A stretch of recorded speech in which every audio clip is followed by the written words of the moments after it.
Dans ma contribution précédente, je vous expliquais comment une convention d'actionnaires se révèle un instrument de planification puissant pour garantir la bonne gouvernance d'une entreprise, pour résoudre des conflits entre actionnaires ou pour garantir le succès de la transmission de l'entreprise. Je vous indiquais également les dispositions minimales qu'elle doit contenir. Aujourd'hui, je vais vous parler des actions d'une société anonyme. En effet, les actions d'une société anonyme sont en principe librement transmissibles. Les statuts peuvent toutefois restreindre cette transmissibilité, ce qui fait qu'en choisissant un type d'action plutôt qu'un autre, on a un impact direct sur la gouvernance de l'entreprise. Les actions deviennent ainsi un instrument de planification très efficace. Le droit suisse prévoit différents types d'actions.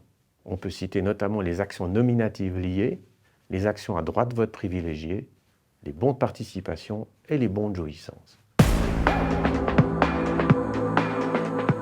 La transmission des actions nominatives est restreinte soit par la loi, soit par les statuts.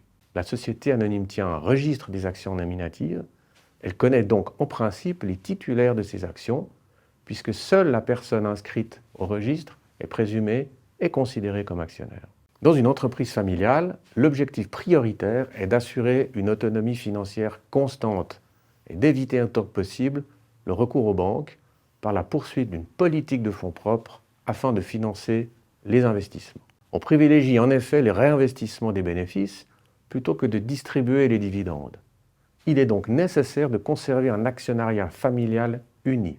On relèvera ici que le fait de ne pas distribuer de dividendes a un impact fiscal direct, tant au niveau des actionnaires que de l'entreprise. Il est donc recommandé de consulter un fiscaliste.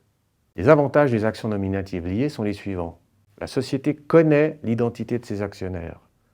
On évite l'entrée d'actionnaires non désirables dans la société. L'élément familial ou personnel de la société peut être protégé, puisque le noyau des actionnaires reste soudé.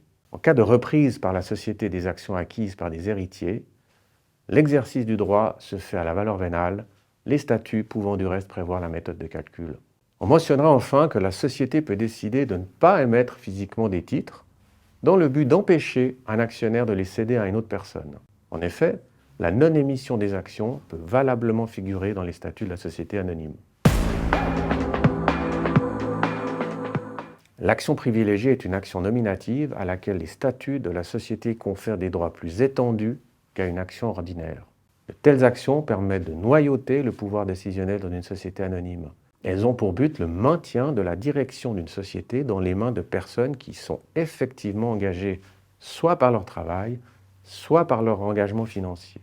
Comme vous le voyez, le type d'action choisi peut avoir une influence déterminante sur la gouvernance d'une entreprise. Dans ma prochaine contribution, je vous présenterai les bons de participation et les bons de jouissance.